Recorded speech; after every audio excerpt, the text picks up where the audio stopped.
இன்றைய big focus பகுதியில் சிறப்பு விருந்தினராக நம்மோடு இணைகிறார் ஓய்வு பெற்ற IAS அதிகாரி பாலச்சந்திரன் அவர்கள்.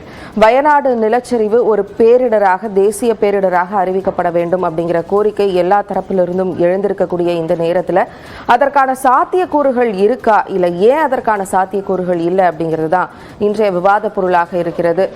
திரு பாலச்சந்திரன் அவர்கள், இந்த ஒரு குறிப்பிட்ட வயநாடு நிலச்சரிவு அப்படிங்கிறது பெரும் பாதிப்பை ஏற்படுத்தி இருக்கு அப்படிங்கிறது நமக்கு தொடர்ந்து தெரியுது. ஆனால் இதை தேசிய பேரிடராக அறிவிப்பதில் இருக்கக்கூடிய முக்கிய சிக்கல் என்ன? அந்த ஆக்ட்ல நேஷனல் டிசாஸ்டர்னு டிக்ளேர் பண்றதுக்கான ப்ரொவிஷனே கிடையாது. இது பல பேருக்கு தெரியாது. அதனால எதையும் அதிகாரப்பூர்வமா நேஷனல் டிசாஸ்டர்னு டிக்ளேர் பண்ண முடியாது. ஆனா இன்டென்சிட்டி எந்த அளவுக்கு இருக்கு, தாக்கம் எந்த அளவுக்கு இருக்கு அப்படிங்கறத பொறுத்து உடனடியா ஒன்றிய அரசு என்ன செய்யணும்னா, ஏன்னா குஜராத்ல செஞ்சிருக்காங்க, ஒரிசால செஞ்சிருக்காங்க, உடனடியா PM ரிலீஃப் ஃபண்ட்ல இருந்து ஒரு கண்டிஜென்சி ஃபண்ட் கொடுப்பாங்க. கொடுத்ததுக்கு அப்புறம் அந்த ஸ்டேட்டுக்கு மார்ச் 31க்குள்ள எந்த அளவுக்கு ஃபண்டு கொடுக்கணுமோ அது சட்டப்படி இருக்கு. National disaster management fund, state disaster fund சொல்லி பிரிச்சு வச்சிருக்காங்க. மொத்த பட்ஜெட்ல சென்டருக்குன்னு கையில கொஞ்சம் வச்சுக்குவாங்க, ஒவ்வொரு ஸ்டேட்டுக்குன்னு சொல்லிட்டு ஏற்கனவே டிவைட் பண்ணி வச்சிருப்பாங்க. அது முன்கூட்டியே உடனடியா கொடுத்துருவாங்க இந்த ஃபண்டை. இதுக்கப்புறம் ஒரு சென்ட்ரல் டீம் அங்க விசிட் பண்ணணும், பண்ணி ஸ்டடி பண்ணிட்டு இந்த பட்ஜெட்டுக்குள்ள இருக்க பணம் பிளஸ் PM ரிலீஃப் ஃபண்ட்ல இருந்து கொடுத்த பணம் இதெல்லாம் கொடுத்ததை மீறி இங்க டிசாஸ்டர் இருக்கு அப்படின்னு அவங்க ரெக்கமெண்ட் பண்ணாங்கன்னா இதை பொறுத்து, தாக்கத்தை பொறுத்து, தீவிரத்தை பொறுத்து இன்னும் அதிகமா ஃபண்டு கொடுக்கணும். இதுதான் நடைமுறை. அதனால நேஷனல் டிசாஸ்டர்னு டிக்ளேர் பண்றதுக்கு ப்ரொவிஷன் இல்லை அப்படிங்கிறது எந்த அளவுக்கு உண்மையோ அந்த அளவுக்கு தாக்கத்தை பார்த்து, தீவிரத்தை பார்த்து உடனடியா PM ரிலீஃப் ஃபண்ட்ல இருந்து பணம் கொடுக்கணும் அப்படிங்கிறது உண்மை. இது குஜராத்துக்கு கொடுத்துருக்காங்க, ஒரிசாவுக்கு கொடுத்துருக்காங்க, தமிழ்நாட்டுக்கு கொடுக்கல, இப்போ இவங்களுக்கும் கேரளாவுக்கும் கொடுக்க மாட்டேங்கிறாங்க. இது ஒரு கீழ்த்தரமான அரசியல் அப்படின்னு சொல்லி பாக்குறோம். ஏன்னா பாஜக கம்யூனிஸ்ட் கட்சியை எதிர்த்து அரசியல் பண்ணலாம், பாஜக திராவிட முன்னேற்ற கழகத்தை எதிர்த்து அரசியல் பண்ணலாம். ஆனா பாஜக கேரளாவை எதிர்த்து அரசியல் பண்ணக்கூடாது, தமிழ்நாட்டை எதிர்த்து அரசியல் பண்ணக்கூடாது. இன்னைக்கு கேரளால இவ்வளவு பெரிய டிசாஸ்டர் நடந்திருக்கு. அப்போ ஒன்றிய அரசு உடனடியா PM ரிலீஃப் ஃபண்ட்ல இருந்து பணம் கொடுத்திருக்கணும். அடுத்து இவங்களுக்கு இந்த வருஷம் கொடுக்க வேண்டிய ஃபண்ட் என்னங்கிற கால்குலேஷன் ஏற்கனவே இருக்கு, அதை கொடுக்கறதுக்கு ரிலீஸ் பண்றதுக்கு ஏற்பாடு பண்ணிருக்கணும். அதை பண்ணிட்டு உடனடியா சென்ட்ரல் ஸ்டடி டீம் அங்க வந்திருக்கணும். ஆனா இது வரைக்கும் இந்த மூணு நடந்த மாதிரி தெரியல.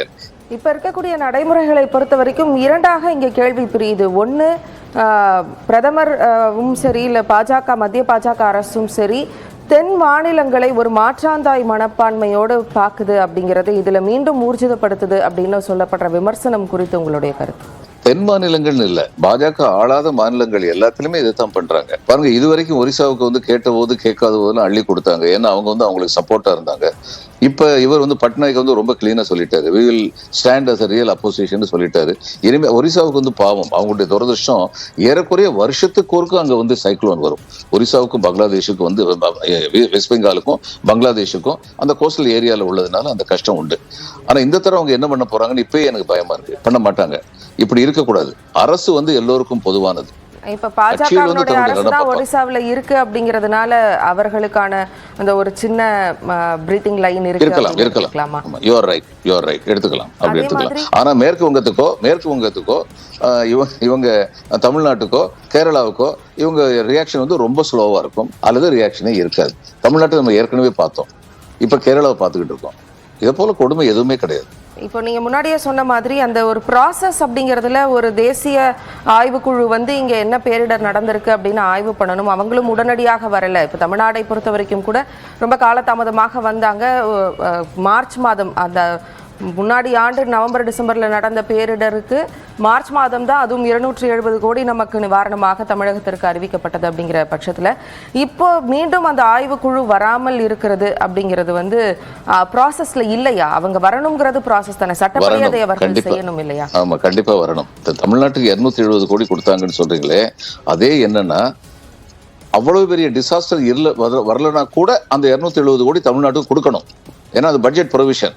ஏன்னா நடந்தது ஒரு பெரும் பேரிடர். அது இல்லாம சின்ன சின்ன பேரிடர்கள் நடக்கத்தான் செய்யுது. எல்லா மாநிலத்திலையும் சின்ன சின்ன புயல், சின்ன சின்ன பெருமழை, இதெல்லாம் நடக்கத்தான் செய்யுது. அதுக்கு மேனேஜ் பண்றதுக்காக கொடுக்கப்பட்ட பணம் தான் அந்த 270 கோடி. அதை உடனடியா ரிலீஸ் பண்ணிட்டாங்க. மார்ச் 31 வரைக்கும் வெயிட் பண்ணாம உடனடியா கொடுத்துட்டு நாங்க பணம் கொடுத்தோம்னு சொன்னாங்க. இவங்க what was their due that was given. But what was the requirement? இவ்வளவு பெரிய பெரும் பேரிடர் இருந்ததுக்கு இன்னும் எவ்வளவு கொடுத்துருக்கணும்? லேட்டா வந்து அனுப்புனாங்க. முதல்ல வந்து ராஜ்நாத் சிங் வந்தாரு, அடுத்து வந்து இவங்க நிர்மலா சீதாராமன் வந்தாங்க, இந்த டீம் வந்தாங்க. எல்லாரும் வந்துட்டு என்ன பண்ணாங்க, டீம் வந்து அறிக்கையை கொடுத்துட்டு தான் போனாங்க. கவர்மெண்ட் ஆஃப் இந்தியால அவங்க வந்தாங்கன்னா நிச்சயமா அறிக்கை கொடுத்துருவாங்க. அதுக்கப்புறம் ஒரு நடவடிக்கையும் எடுக்கல. இது வந்து ரொம்ப ரொம்ப தவறான ஒரு மாற்றாந்தாய் மனப்பான்மை அப்படிங்கிறது வந்து இருக்குங்கிறது ரொம்ப நிதர்சனமா தெரியுது. இன்னைக்கு கேரளாவில் நம்ம பாக்குறோமே, இப்படிப்பட்ட ஒரு டிராஜடி நடந்ததுக்கு அப்புறம் இதுவரைக்கும் பிரைம் மினிஸ்டர் இதை பத்தி ஒரு வார்த்தை சொன்னாரான்னு எனக்கு தெரியல.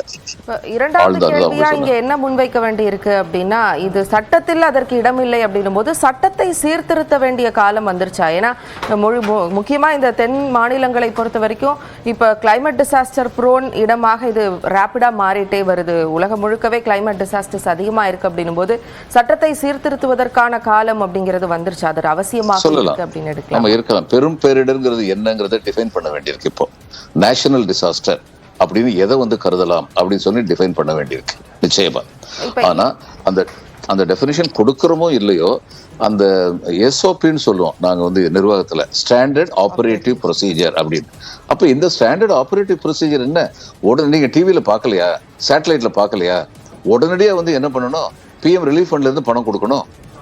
மற்ற மாநிலங்களுக்கு கொடுத்திருக்கீங்கல்ல, அதான் என்னுடைய கேள்வி. மற்ற மாநிலங்களுக்கு கொடுத்திருக்கீங்கல்ல, ஒரிசாவுக்கு அப்படி கொடுத்தீங்க, குஜராத்துக்கு அப்படி கொடுத்தீங்க. அடுத்து வந்து என்ன பண்ணிருக்கணும், இவங்களுக்கு இந்த வருஷம் பூரா டில் மார்ச் 31 சொல்லி என்ன ஃபண்ட் ப்ரொவிஷன் இருக்கோ அதை உடனடியா ரிலீஸ் பண்ணணும். தமிழ்நாட்டுக்கு அதையாவது செஞ்சாங்க. அடுத்து வந்து உடனடியா வந்து மத்திய குழு இங்க வரணும், வந்து இது எந்த அளவுக்கு வந்து தீவிரம் இருக்கு, தீவிரமாக பாதிக்கப்பட்டிருக்கிறார்கள்ங்கிறத பார்க்கணும். பார்த்துட்டு அவங்களுடைய பரிந்துரைகளை வந்து ஒன்றிய அரசுக்கு கொடுக்கணும். இதெல்லாம் எஸ்ஓபி. இது எதுவுமே செய்யலன்னா என்ன அர்த்தம்? இப்ப வரை நிவாரணம் பாதிக்கப்பட்ட குடும்பங்களுக்கு அறிவிக்கப்பட்டிருக்கே தவிர மாநிலத்தினுடைய மீள் கட்டமைப்புக்கான ஒரு நிவாரண தொகையாக, ஒரு உதவித்தொகையாக இன்னும் மத்திய அரசிலிருந்து அறிவிக்கப்படலை. ஆனா அவர்களுக்கான தேவைகளை நாங்கள் உடனுடனே செய்யறோம் அப்படிங்கிற ஒரு கிளைம் இருக்கு. ஆனா என்னன்னா, அந்த தேவைகளை செய்ய வேண்டியது அவர்களுடைய கடமை. அதற்கான ஃபீயை கட்ட போறதும் கூட மாநில அரசு தான் கட்டப்போகுது அப்படின்னும் போது நேரடியாக இந்த எல்லா அறிக்கைகளையும் இந்த செயல்பாடுகளையும் சட்ட ரீதியாக கோர்ட்டு கேள்வி கேட்பதற்கான வாய்ப்புகள் இருக்கா? ஆமா, இதுல வந்து கோர்ட் வந்து 2 கேள்வி கேட்க முடியும். நீங்க வந்து குஜராத்துக்கும் ஒரிசாவுக்கும் உடனடியா பிஎம் ரிலீஃப் ஃபண்ட்ல இருந்து கொடுத்தீங்களே, இங்க அந்த அளவுக்கு தீவிரமான பேரிடர் நடக்கலையா, ஏன் கொடுக்கல அப்படின்னு கேட்க முடியும். அதுக்கப்புறம் உங்களுடைய மத்திய குழு வந்து வர்றதுக்கு ஏன் இவ்வளவு தாமதமாகுது, அல்லது ஏன் வராமலே இருக்காங்க அப்படிங்கிற கேள்வியை கேட்க முடியும். அடுத்து அவங்களுடைய பட்ஜெட்டரி அலோகேஷன் என்ன இருக்கோ, அதை இவ்வளவு பெரிய பேரிடர் நடந்திருக்கே உடனடியா ஏன் நீங்க ரிலீஸ் பண்ணல அப்படின்னு அதை கேட்க முடியும். ஆனா இதுல வந்து ட்ராஜடி என்னன்னா, அப்ப நியாயம் கிடைக்கணும்னா கோர்ட்டுக்கு போய்தான் நியாயம் கிடைக்கணும் அப்படிங்கிற அளவுக்கு தான் பாஜக ஆளாத மாநிலங்களை வந்து ஒன்றிய அரசு நடத்தும்னா இதுல என்ன கூட்டாட்சி தத்துவம் இருக்கு? அந்த கேள்வி எழும். தங்களுக்கு வாக்களிக்கவில்லை என்றால் அவர்களுக்கு நாங்கள் எந்த விதமான உதவியும் செய்ய மாட்டோம் அப்படிங்கிறத வந்து ரொம்ப ஓப்பனாவே தன்னுடைய பிஹேவியரல் பேட்டர்ன் மூலம் அவர்கள் எப்படி நடக்கின்றார்கள் மூலம் காட்டிக்கிட்டே இருந்தாங்கன்னா வாக்களிக்கிற கொஞ்ச நெஞ்ச பேரும் வாக்களிக்காம போயிடுவாங்க. இப்பவும் வந்து இந்த ஒரு குறிப்பிட்ட நிகழ்வில் வயநாடு நிலச்சரிவை பொறுத்த வரைக்கும் மூத்த பாஜக தலைவர், முன்னாள் அமைச்சராக இருந்தவர் வி முரளிதரன் தான் வந்து நிச்சயமாக இதை தேசிய பேரிடராக அறிவிக்க முடியாது அப்படின்றத சொல்லியிருக்காரு. அவர் இன்னொரு பதிவு என்ன சொல்லியிருக்காருன்னா, இது ஐக்கிய முற்போக்கு கூட்டணி ஆட்சியில் இருக்கும்போது 2013 வந்து முல்லப்பள்ளி ராமச்சந்திரன் அப்போ வந்து உள்துறை இணையமைச்சராக இருந்தவர், அவரும் இதே வந்து ஒரு ஸ்டாண்டை தான் எடுத்தார் அப்படிங்கிறார். அப்போ கட்சி பாகுபாடு இல்லாமல் சட்ட ரீதியாகவே இதுதான் பிரச்சனையா இருக்கு அப்படின்னு எடுத்துக்கலாமா? இந்த 10 ஆண்டுகளுக்கு முன்னாடி நிலைமை எப்படி இருந்தது? அப்ப வந்து சில தேசிய பேரிடர்கள் நடக்கும்போது அதை எப்படி அறிவிச்சாங்க முன்னாள் ஆட்சியில அப்படிங்கிறதை பற்றி நீங்க பாத்தீங்கன்னா எப்பயுமே வந்து தேசிய பேரிடர்னு அரசு அறிவிக்கவே செய்யாது. பிரதம மந்திரி தன்னுடைய இது இறக்க உரை கொடுக்கும் பொழுது சொல்லுவார், இது ஒரு தேசிய பேரிடராக இருக்கிறது, அனைவரும் ஒன்றிணைந்து அவர்களுடைய வாழ்வாதாரத்தை மறுபடியும் செப்பனிட வேண்டும் சொல்வாரு, அல்லது அவர்களுக்கு உதவி செய்ய வேண்டும் சொல்வாரு. ஆனா அரசிட்ட இருந்து ஒரு ரிப்போர்ட் வராது. ஏன்னா இந்த லால வந்து ப்ரொவிஷன் கிடையாது, எதையும் நேஷனல் டிசாஸ்டர்னு சொல்லி டிக்ளேர் பண்ற ப்ரொவிஷன் கிடையாது. நீங்க சொன்ன மாதிரி இந்த அனுபவங்களை பார்த்து அப்ப எதை நேஷனல் டிசாஸ்டர்னு டிக்ளேர் பண்ணலாங்கிறதுக்கான வரைமுறைகள் இன்று வகுக்கப்பட வேண்டும் சொல்லி நினைக்கிறேன். ஏன்னா அப்படி வந்துருச்சுன்னா இவங்க இந்த மாதிரி தங்களுடைய விருப்பம் போல செயலாற்றுவதுங்கிறது நடக்காது. இன்னைக்கு அப்படி பண்ணிட்டு இருக்காங்க. உதாரணமா நடைமுறைகள் என்ன, உடனடியாக பிஎம் ரிலீஃப் கொடுக்கறது. இது ஒரு நம்ம இதுல மரபு சாங்கியம் அப்படின்னு சொல்றோம். இந்த மரபு சாங்கியம்ங்கிறது பிரிட்டிஷ் பார்லிமெண்ட்ல பாத்தீங்கன்னா அவங்களுடைய இது கான்ஸ்டிடியூஷனல் லா ரொம்ப சின்னது, ஒரு 40 பக்கம் கூட இருக்காது. ஆனா அங்க உள்ள மரபுகள் இன்றளவு பின்பற்றப்படுகின்றன. 200 வருஷத்துக்கு முன்னாடி கொண்டு வந்த மரபு இன்றளவும் மரியாதையுடன் பின்பற்றப்படுகின்றன.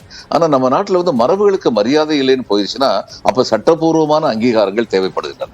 அப்ப இந்த நேஷனல் டிசாஸ்டர்ங்கிறது என்ன அப்படிங்கிற டெபினிஷன், அப்படி ஒரு நேஷனல் டிசாஸ்டர் இருந்ததுன்னா, இருப்பதற்கான தோற்றம் இருந்ததுன்னா கூட உடனடியா பிஎம் ரிலீஃப் கொடுக்கணும் சட்டப்படி அப்படின்னு கொண்டு வந்தாலுடைய இந்த எதிர்கட்சி ஆளுகின்ற மாநிலங்கள் இப்படிப்பட்ட சிரமங்களுக்கு தான் உட்பட வேண்டியிருக்கும்.